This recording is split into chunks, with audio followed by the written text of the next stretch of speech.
ជំរាបសួរបងប្អូនបាទស្វាគមន៍មកកាន់វីដេអូខ្ញុំបាទម៉ៃសជាតិបាទតើឥឡូវខ្ញុំនិយាយពីខ្សែក្រវ៉ាត់បាទដែលទើបតែចេញមកថ្មីបាទបងប្អូនខ្លះគាត់មិនទាន់ដឹងថាខ្សែក្រវ៉ាត់នេះបាទប្រកួតលក្ខខណ្ឌយ៉ាងម៉េចបាទហើយបាទប្រាក់រង្វាន់អីប្រមាណបាទគេប្រកួត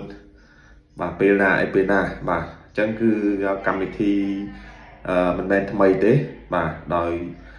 ពីមុនមកបងប្អូនស្គាល់ថាកម្មវិធីនេះគឺកម្មវិធីទឹកភាសាកម្ពុជាគុណខ្មែរបាទឥឡូវ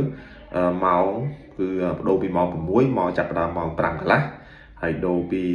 ទឹកកម្ពុជាមកស៊ីម៉ងអូតវិញបាទហើយក្នុងនោះគឺចាប់ផ្ដើមសប្តាហ៍ដំបូងនៅក្នុងការផ្លាស់ប្ដូរ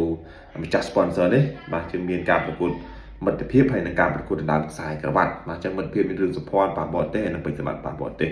តែខ្ញុំនិយាយអំពីការប្រកួតខ្សែក្រវ៉ាត់បន្តិចបាទខ្សែក្រវ៉ាត់គឺពិតទីទេពបាទហើយនឹងខួរឡើងកូស៊ីមបាទតែត្រូវប៉ះជាមួយនឹងកីឡាករបរទេសបាទអញ្ចឹងខ្សែក្រវ៉ាត់នេះគឺគេប្រកួតវិលជុំបងប្អូនបាទគឺប្រកួតវិលជុំបាទមានបរទេស4ហើយនឹងកម្ពុជារបស់យើង4បាទហើយបរទេសគឺចម្រុះជាតិសាសន៍បន្តិចបាទចម្រុះជាតិសាសន៍បាទគឺអត់ដូចកម្មវិធីខារ៉ាបាវអីដែលដាក់ថៃទាំង4ទេកម្មវិធីនេះគាត់ថា2អ្នកចេញមកនេះគឺអត់មានថៃទេបាទបងប្អូនឃើញហើយគឺមានម៉ាឡេស៊ីមួយហើយនឹងឡាវមួយតែបរទេស2រូបទៀតគឺយើងអត់ទាន់ដឹងទេបាទអត់ទាន់ដឹងទេហើយគណៈដែរខ្មែរ2រូបទៀតក៏អត់ទាន់ដឹងដែរអញ្ចឹងសប្តាហ៍ក្រោយគឺយើងនឹងឃើញបាទបរទេស2រូបហើយនឹងខ្មែរ2រូបទៀតបាទសរុបទៅគឺ4នាក់បាទប្រកួតវិលជុំបាទវិលជុំប៉ះគ្នាក្នុងពូរួចរាល់ហើយខាងខ្មែរទៅប៉ះបរទេសហើយបាទគឺយកអ្នកឈ្នះបាទលេខ1លេខ2ហ្នឹងគឺឡើងទៅវគ្គបន្តខ្វែងបាទគឺរូបមន្តដូចធម្មតាបាទខ្វែងឈ្នះឡើងប៉ះគ្នានៅក្នុងវគ្គបាច់ព្រាត់បាទខ្សែបាត់នេះមិនចំណាយពេលយូរទេបាទដោយសារតែយើងដឹងហើយបាទគឺយ៉ាងច្រើនគឺសម្បិលជុំហើយគឺសម្រាប់តែមួយសប្តាហ៍ទេហើយត្រៀមប៉ះគ្នាទៀតប៉ះគ្នារកអ្នកឈ្នះអ្នកចាស់វគ្គពាក់កណ្ដាលបាច់ព្រាត់ហើយយកអ្នកឈ្នះវគ្គពាក់កណ្ដាលបាច់ព្រាត់ហ្នឹងឡើងប៉ះគ្នាវគ្គបាច់ព្រាត់តែម្ដងបាទដល់សម្រាប់យ៉ាងនេះសម្រាប់មកមួយសប្តាហ៍ទេបាទប៉ុន្តែប្រាក់រង្វាន់បាទគឺខ្ញុំចាប់អារម្មណ៍ប្រាក់រង្វាន់បើតាមនឹងទួលមកប្រាក់រង្វាន់រហូតដល់50លានឯណោះបាទ50លានរៀលបាទអញ្ចឹងគឺតម្លៃទូនកីឡាករប្រកួតនឹងក៏ខ្ពស់ហើយតម្លៃប្រាក់រង្វាន់ខ្សែក្បាត់អូតនេះក៏ខ្ពស់ដែរបាទអញ្ចឹងខ្សែក្បាត់នេះគីឡូ57បាទគីឡូ57បាទអញ្ចឹងយើងនិយាយពីបែកភាពវិញបាទបែកភាពគឺថាមិនស្រួលទេបាទបងប្អូនគុនឡាំងកូស៊ីនបាទប៉ះជាមួយនឹងអូម៉ារ៉េតវូលបាទអូម៉ារ៉េតវូលនេះគឺជាកីឡាករមួយរូបដែលធ្លាប់មកប្រកួតនៅស្មារតីច្រើនហើយបាទប្រកួតមកដំបូងគឺគាត់បាយនៅថោបាទគឺគាត់ឈ្នះកីឡាករនៅក្លឹបគុនខ្មែរដូនតាបាទគឺកីឡាករសេងទ្រីបាទសេងទ្រីគុនខ្មែរបាទឈ្នះសេងទ្រីគុនខ្មែរគាត់ទៅឈ្នះពេជ្រមុនសិទ្ធបាទដូចជានៅតកៅបាទកាលនោះគឺវាយពេជ្រមុនសិទ្ធរបួសបាទពេលបញ្ឈប់ហើយគាត់ធ្លាប់ឈ្នះវិតមុនដឿនបាទតែគាត់ធ្លាប់ចាញ់ពេជ្រសម្បត្តិអីដែរបាទអញ្ចឹងសម្រាប់ការប៉ះជាមួយនឹងគុនឡាំងកូស៊ីនខ្ញុំគិតថាគុនឡាំងកូស៊ីនមិនស្រួលទេដោយសារគុនឡាំងកូស៊ីនមករយៈនេះគឺគាត់អត់ដែលបានប្រកួតទេបងប្អូនឃើញហើយគឺគាត់សម្រាប់រឿងយូរតិចដោយសារតែបញ្ហារបួសគាត់វិលទៅវិញដូចជាចាញ់បាទចាញ់នៅសឹកមានហងមាសហើយគាត់សម្រាប់មួយរយៈឡើងបានចូលលេងខ្សែក្បាត់នេះបាទអញ្ចឹងគឺថាគូនេះគឺគុនឡាំងកូស៊ីនក្បាច់បច្ចេកទេសគាត់ល្អបាទតែកីឡាករម៉ាឡេស៊ីនេះក៏គេល្អណាស់ដែរបាទល្អណាស់ដែរបាទ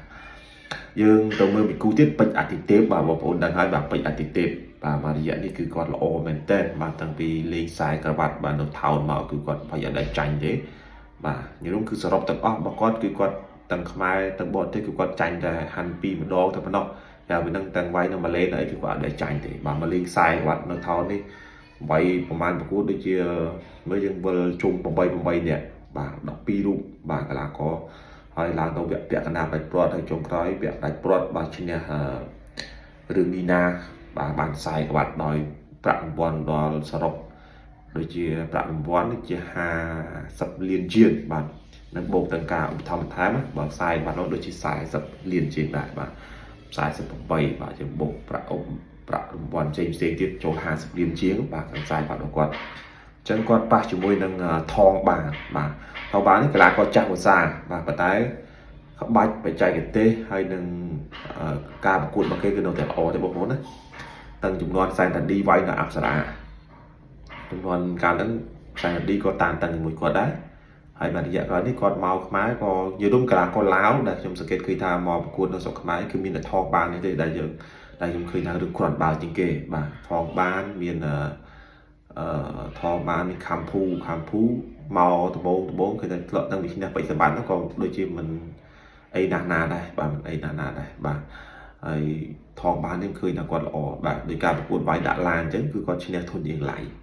ហើយកីឡាករលំដាប់57យើងមួយចំនួនប៉ះគាត់ក៏យ៉ាប់ដែរបាទដូចជាវ៉ាន់យឿនដូចជាអីគាត់តឹងរបស់គាត់ដែរបាទអញ្ចឹងថងបាននេះប៉ះជាមួយនឹងពេជ្រអាទិទេព